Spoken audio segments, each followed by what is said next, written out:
السلام علیکم ورحمۃ اللہ وبرکاتہ۔ اللہ وحدہ لا شریک اپنے محبوب حضور اکرم صلی اللہ علیہ وآلہ وسلم سے بے حد و بے حساب محبت کا اظہار فرماتا ہے، جو کہ احادیث کے تناظر میں اس کو دیکھا اور سمجھا جا سکتا ہے۔ اللہ وحدہ لا شریک اپنے پیارے محبوب حضور اکرم صلی اللہ علیہ وآلہ وسلم سے جتنی محبت فرماتا ہے، قرآن ارض پر اتنی محبت کسی دوسری ہستی سے نہیں فرماتا۔ یہ راتیں جو عبادت کی اللہ وحدہ لا شریک نے عطا فرمائی ہوئی ہیں، حقیقت میں یہ بھی حضور اکرم صلی اللہ علیہ وآلہ وسلم پر لطف و کرم ہے۔ ورنہ آپ لوگ یہ دیکھیں کہ سابقہ امم کو ان کی ہسٹری کو اٹھا کر دیکھیں، گناہ کرتے تھے، ان کے دروازے پر لکھا جاتا تھا کہ اس بندے نے رات کی تنہائی میں یہ گناہ کیا ہے، لیکن قربان جائیں حضور اکرم صلی اللہ علیہ وآلہ وسلم کی امت پر یہ گناہ کرتی ہے، اس کے پیچھے کوئی امت ایسی نہیں ہے جو ان کے گناہوں کا تذکرہ کرے۔ ان کے گناہوں کو دروازوں پر لکھا نہیں جاتا، بلکہ فرشتے لکھنے سے پہلے انتظار کرتے ہیں کہ ہو سکتا ہے ابھی یہ توبہ کر لے، اللہ تعالیٰ اس کو معاف کروا دے۔ دیکھیں کتنا کرم عطا وحدہ لا شریک کا بندوں پر ہے کہ گناہ سب کا امت میں یہ تھا، گناہ کا تصور ہوتا تھا، لیکن اس امت کا خاصہ یہ ہے اگر گناہ کی نیت کریں ان کو گناہ نہیں ملتا، جب تک عمل نہ ہو اس وقت تک لکھا نہیں جاتا۔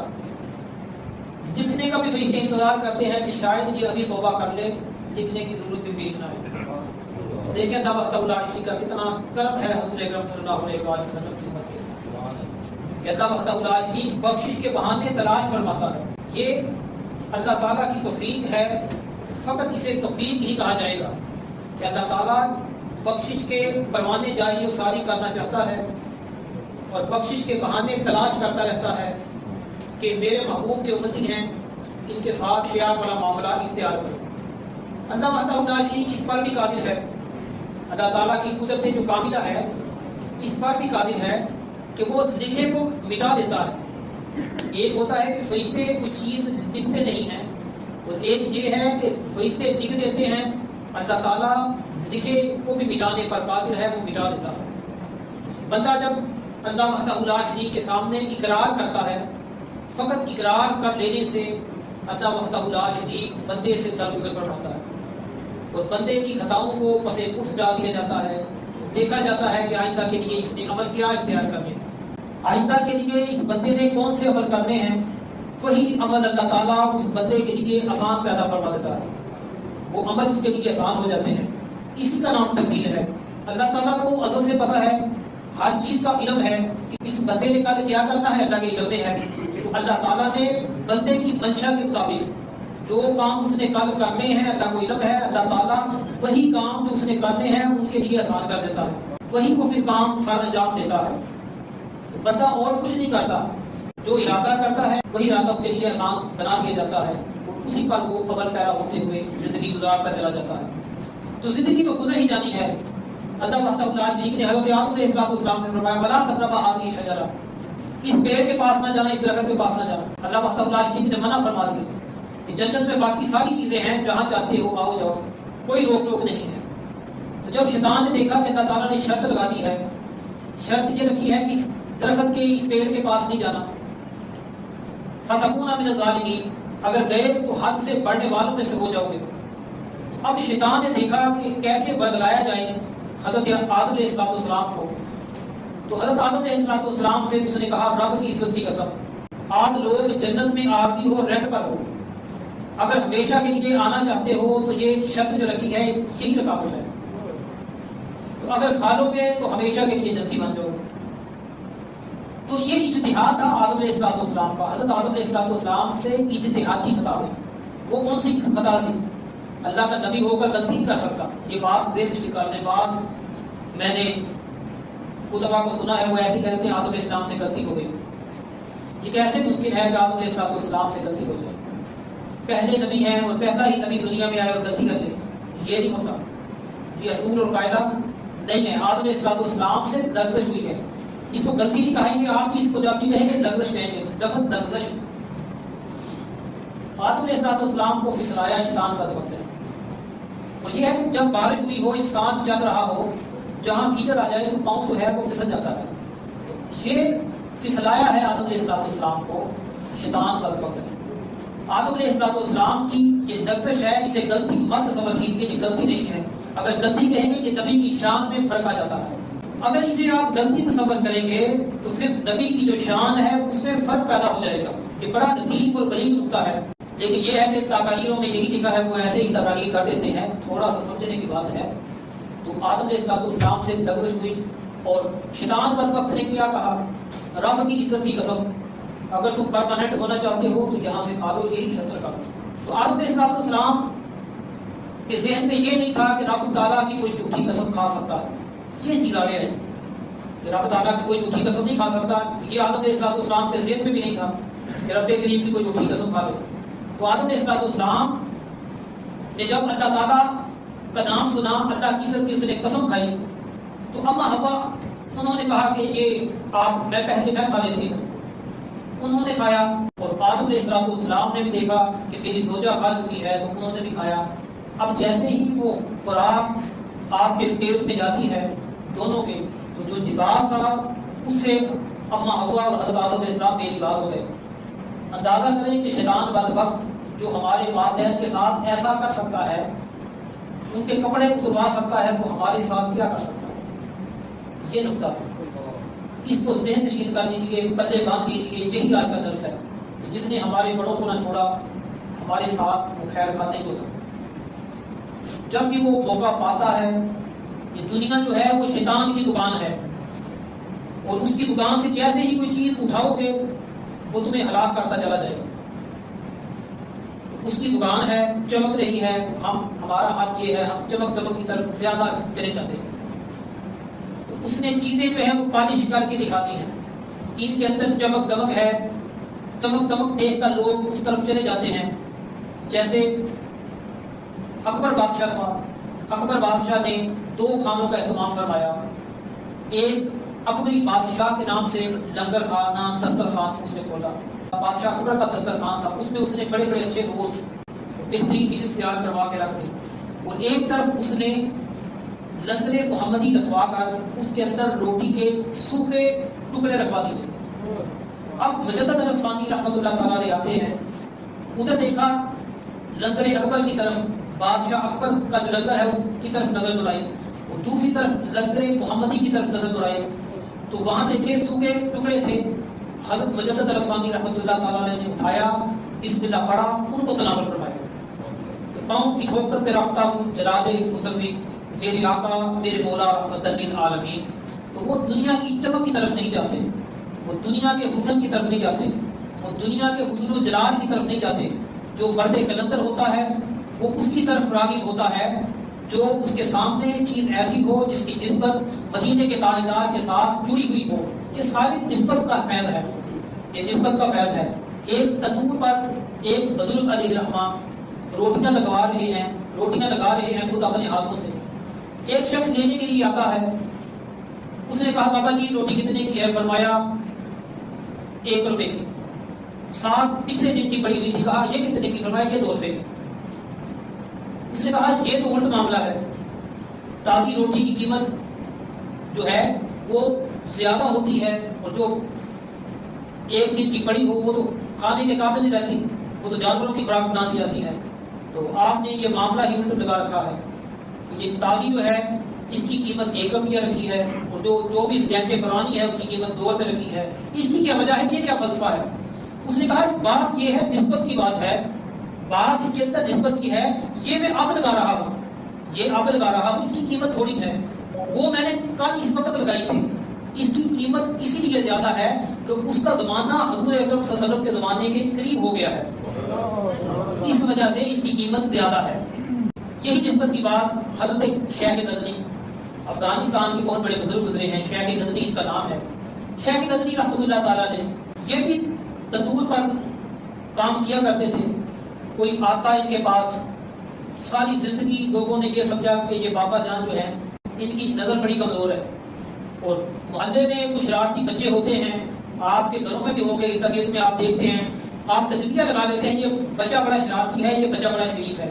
تو اس طرح ہر گھر میں ہر محلے میں کہیں نہ کہیں اونچ نیچ ہوتی رہتی ہے، کچھ بڑے اچھے بارود ہوتے ہیں، کچھ تھوڑے سے شرارتی ہوتے ہیں، تو ان کے پاس جاتے، ایسے سکے ایسے پیسے جو کہیں نہ چلتے، وہ اکٹھے کر لیتے، جب روٹیاں سالن وغیرہ لینا ہوتا وہی چھوٹے سکے پکڑتے، گھر والوں سے لے کے جیب میں ڈال دیتے، بابا جی کے پاس چلے جاتے، بابا جی روٹیاں لگا دو، سالن دے دو. تو شیخ غزنوی رحمۃ اللہ تعالیٰ نے اس طرح دیکھتے رکھ دیتے، کیا لینا ہے اس کی وہی چیز اس کو دے دیتے. شیخ غزنوی رحمۃ اللہ تعالیٰ نے کہا آخری وقت آتا ہے، آخری وقت آیا، ہاتھوں کو اٹھایا، اے باری تعالیٰ تو جانتا ہے بچے اگر میرے پاس کوٹے سکے لاتے رہے، بدلے میں نے اچھی روٹیاں لگا کے دی ہیں، اچھا سالن ان کو دیا ہے، اے کریم اللہ میرے عمل جو ہیں وہ انہی کھوٹے سکوں کی طرح ہیں جو میں نے یہاں رکھے ہیں، میرے عمل کھوٹے سکوں کی طرح ہے، تیری جنت کا سودا بڑا اعلیٰ ہے. آج جب میری وقت نگاہ قریب ہے تو ان کھوٹے سکوں کو جیسے میں نے مانا ہے میرے عملوں کو بھی کھوٹے سکے سمجھتے ہوئے قبول فرمانا، اور تیری جنت کا سودا بڑا اعلیٰ ہے وہ مجھے دے دینا. تو یہ ترکیب ہوتی ہے، یہ بزرگوں کی بات ہوتی ہے، اس کے اندر بدل ہوتا ہے. تو جب یہ ہے کہ انہوں نے دیکھا کہ اللہ وحدہ لا شریک کے حضور دعا کر کے باری تعالیٰ تیری جنت کا سودا بڑا اچھا ہے، میرے عمل تو سارے کھوٹے ہیں، تو اس کے اندر بڑی عاجزی پائی جاتی ہے. اگر عاجزی نہ ہو عبادت بے رنگ نظر آتی ہے، عاجزی ہونا ضروری ہے، عاجزی نہ ہو عبادت بے رنگ ہو جاتی ہے. عبادت بے رنگ اسی وقت آتا ہے. آج لوگ دعا کرنے کے لیے کہتے ہیں دعا کر دیجیے، اور بعض سوال کرتے ہیں، دعائیں تو کرتے ہیں لیکن قبول نہیں ہوتی. دعا عمل کے بغیر قابل قبول نہیں ہے. یہ ایسا ہی ہے جیسے آپ کمان میں تیر ہے وہ نشانے کی بجائے ہوا میں جلا رہے ہیں، یا ایسی گولی چلانا چاہتے ہیں بندوق کے اندر گولی ہے ہی نہیں، تو وہ ہوائی فائر ہی کہلا سکتا ہے، آپ کے دل کو خوش کر سکتا ہے. تو جب بغیر عمل کے آپ دعا کریں گے تو اس کا حال بھی ایسا ہی ہوگا. جب عمل ہو، حضرت سلطان محمود غزنوی رحمۃ اللہ تعالیٰ یہ جلوہ گر ہے، تشریف فرما ہے. ایک شخص دعا مانگ رہا ہے بیت اللہ کے سامنے، اللہ تعالیٰ میری آنکھیں مجھے دے دے، نظر کچھ نہیں آتا. حضرت سلطان محمود غزنوی نے فرمایا کہ کب سے دعا کر رہا ہے؟ بتلانے والے نے بتایا کہ اتنے سال ہو گئے یہ دعا کر رہا ہے لیکن آنکھیں ہیں واپس نہیں آتی، دعا اس کی قبول نہیں ہوتی. حضرت سلطان محمود غزنوی نے کہا تیرے پاس اثر تک کا وقت ہے، اگر اثر تک تیری دعا قبول نہ ہوئی تو تیرا سر قلم کر دی جائے گا. اب کیا تھا؟ جو دل سے بات نکلتی ہے وہ اثر رکھتی ہے، جہاں سے دعا نکلتی ہے وہ اثر رکھتی ہے. اسے کہا باری تعالیٰ پہلے تو آنکھوں کی بات تھی، اب تو قریب ہے کہ میرا ساری قلم کر دیا جائے. اے غریب اللہ میری دعا کو شرف مقبولیت دے دے، مجھے آنکھوں کا نور واپس کر دے. اتنا کہنا تھا، اس کی بینائی واپس ہو گئی، آنکھوں کی روشنی واپس ہو گئی. تو یہ دیکھیں کہ اللہ وحدہ لا شریک کا کرم ہو، اللہ وحدہ لا شریک شامل حال ہو جاتا ہے، بندوں سے درگزر فرماتا ہے. آج ہمارا حال یہ ہے کہ ہمارے اندر کوئی اچھے عمل نہیں ہے، عمل سے ہم دور ہوتے چلے جا رہے ہیں. یقین کریں لوگ کہتے ہیں کوئی وظیفہ بتاتے ہیں، ساری رات وظیفہ کرتے ہیں، فجر چھوڑ دیتے ہیں.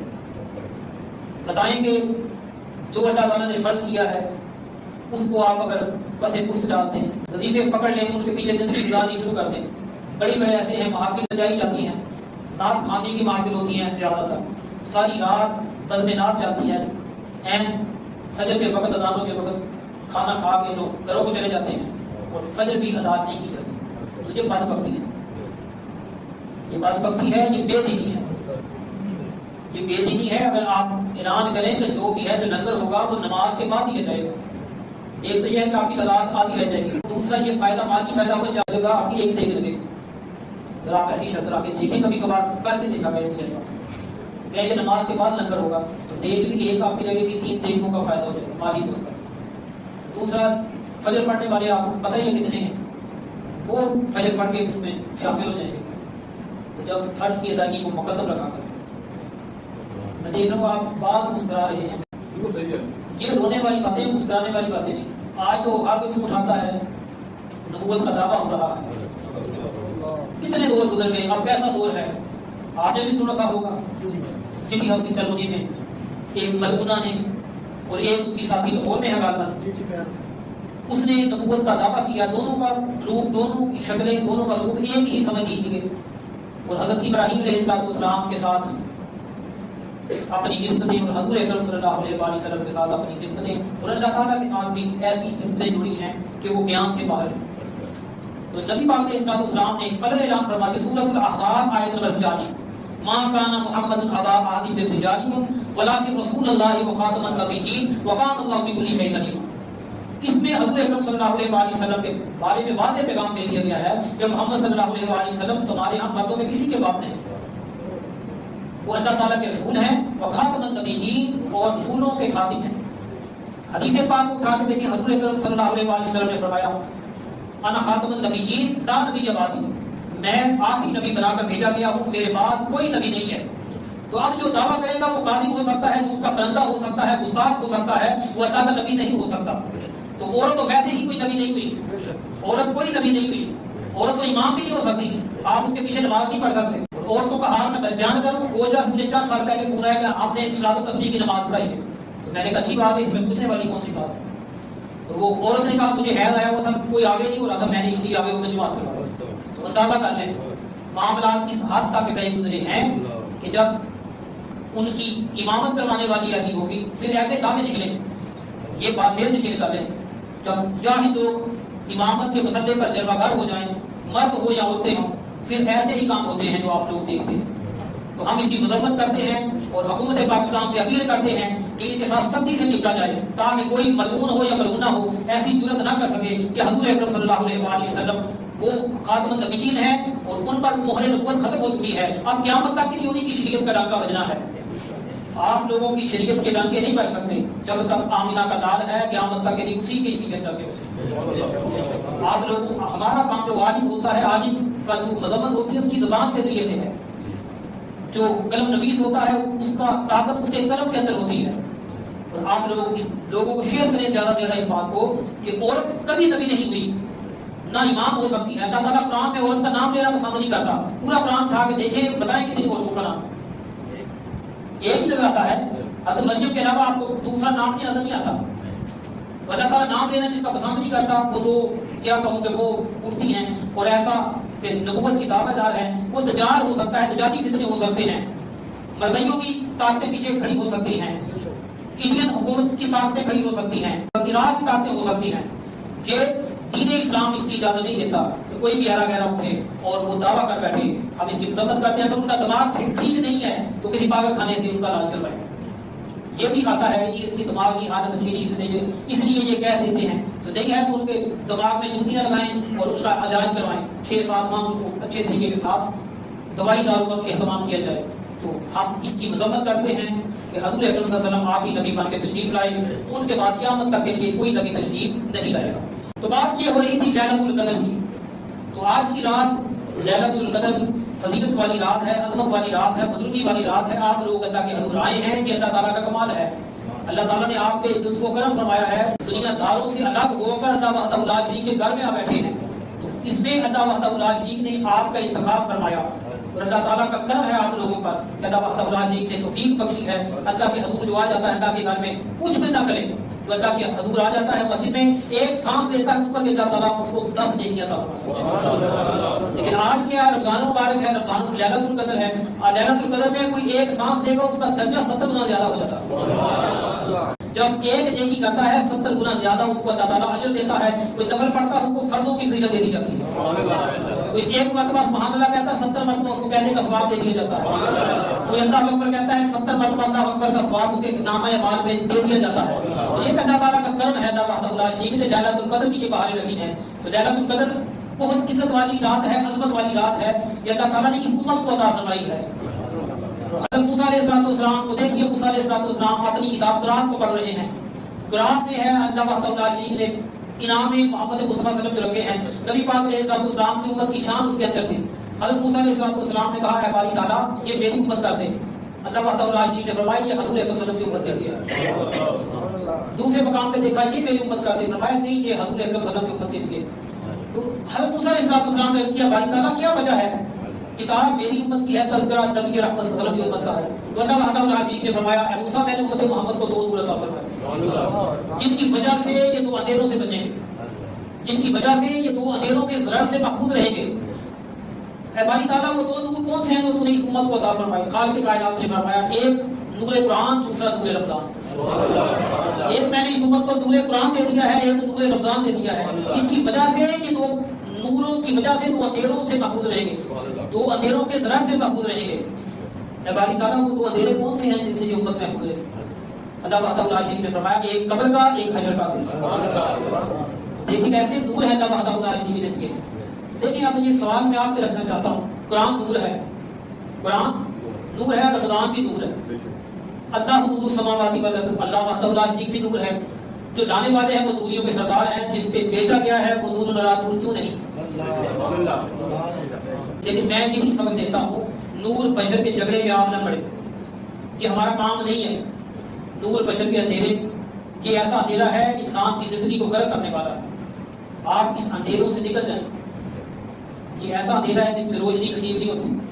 نبی پاک علیہ السلام نور ہیں، نبی پاک علیہ السلام بشر ہیں، اس پر بیجا اتنی ابحاث دیکھی گئی ہیں، بحثیں دیکھی گئی ہیں جو بیان سے باہر ہے۔ یہ سوال ہم سے ہونا ہی نہیں ہے کہ نبی پاک علیہ السلام نور ہے، بشر ہے، تو آپ اپنی آخرت کیوں خراب کرتے ہیں؟ نبی پاک علیہ السلام کو علم غیب ہے، نبی پاک علیہ السلام کو علم غیب نہیں ہے، یہ آپ لوگوں کی بحثیں نہیں ہیں، یہ ان کی ہے جو اہل علم ہے، وہ کریں ایک دوسرے کے ساتھ، ایک دوسرے کے ساتھ مناظرہ بھی کر سکتے ہیں، ایک دوسرے کو پکڑ بھی سکتے ہیں، منوا بھی سکتے ہیں، دلائل کے پار لگا سکتے ہیں۔ آپ لوگوں کو اس بحث میں پڑھنے کی ضرورت نہیں ہے، آپ کے لیے فقط 3 چیزیں بتائی دیتا ہوں۔